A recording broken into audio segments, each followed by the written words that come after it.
বজাৰত জুই লাগিছে পাচলিৰ নহয় চাউলৰে দাম বাঢ়িছে জহা চাউলেৰে হাঁহ কোমৰাই হওক অথবা টেঙা মাছৰ জোল আৰু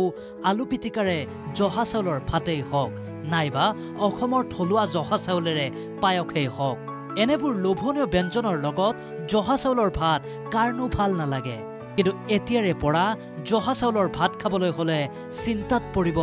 আপুনি কাৰণ দাম বাঢ়িছে জহা চাউলৰ অসমীয়া খাদ্যসমূহৰ ভিতৰৰ অন্যতম হৈছে জলপান আৰু এই অসমীয়াৰ জলপান বুলি ক'লে প্ৰথমতে মনলৈ আহে জহা চাউলৰ কথা আৰু এতিয়াৰে পৰা আপুনি জহা চাউলেৰে বনোৱা যিকোনো ব্যঞ্জন খোৱাৰ আগতে এবাৰ চিন্তা কৰিব লাগিব কাৰণ দাম বাঢ়িছে অধিক মহঙা হৈ পৰিছে এতিয়া বজাৰত জহা চাউল দেওবাৰৰ দিনটোত গুৱাহাটীৰ বিভিন্ন দোকানত জহা চাউলৰ দামসমূহ এনে ধৰণৰ বেংগলৰ জহা চাউলৰ দাম প্ৰতি কিলোত 110ৰ পৰা 114 টকা অসমৰ জহা চাউলৰ দাম প্ৰতি কিলোত বৃদ্ধি পাইছে 7ৰ পৰা 8 টকা পৰ্যন্ত जोहा का दाम थोड़ा बढ़ा महीना 2 महीना से जोहा का दाम थोड़ा जोहा का क्या धान का खेती नहीं है इस बार ये बोल के थोड़ा रेट बढ़ा है पहले 100 के आसपास था 10-15 रुपया केजी का दाम ये बंगाल वाला में बढ़ा है लोकल वाला में 7-8 रुपया केजी का दाम बढ़ा है जोहा में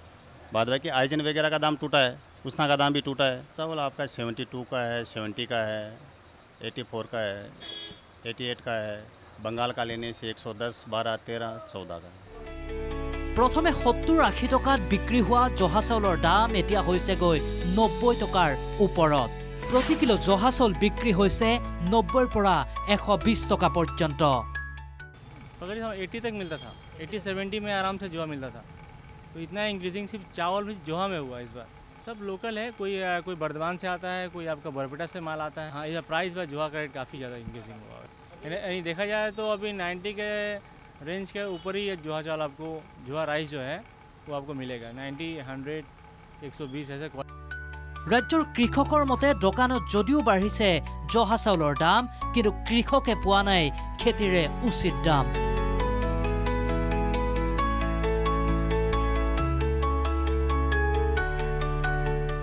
এতিয়াও প্ৰায় 500 বিঘা জাগা খেতি কৰি আছো জাহাৰ উৎপাদনটো তেনেকুৱা নহয় আমাৰ থলুৱা যিটো বা বৰ্তমান যিখিনি ধান আহিছে এনে বংগলক্ষ্মীয়ে হওক বংগবন্ধু কাবেৰী এইবিলাক ধানৰ তুলনাত জাহাৰ উৎপাদনটো যথেষ্ট কম আৰু সেই অনুপাতে জাহাৰ ধানৰ দামটো মূল্যটো আমি পোৱা নাই যদি দোকানত যায় আপুনি কিনি খাব 120ৰ পৰা 30 টকা সেই অনুপাতত আমি মূল্য নাই পোৱা একাংশ কৃষকৰ মতে জহা চাউলৰ উৎপাদন পূৰ্বতকৈ কমিছে ৰাজ্যখনত সেয়ে বজাৰত অধিক দামত বিক্ৰী হৈছে জহা চাউল আমাৰ এটা ধৰকচোন আগতে ধৰক 4-5 কুইণ্টেল চাউল আমি জহা চাউল ঘৰতে বিক্ৰী কৰোঁ খুনা মেলি এতিয়া এবাৰ খুব বেছি 1.5 কুইণ্টেল বা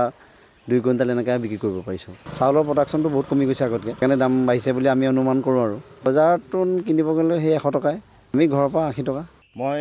যোৱাবাৰ আপুনি 60 টকা নে 70 টকাকৈ মই চাউল বেচিছিলোঁ কিন্তু এইবাৰ মই আপোনাৰ বেচিছোঁ 72 টকা চাউল পাইকাৰীকৈ দিছোঁ মই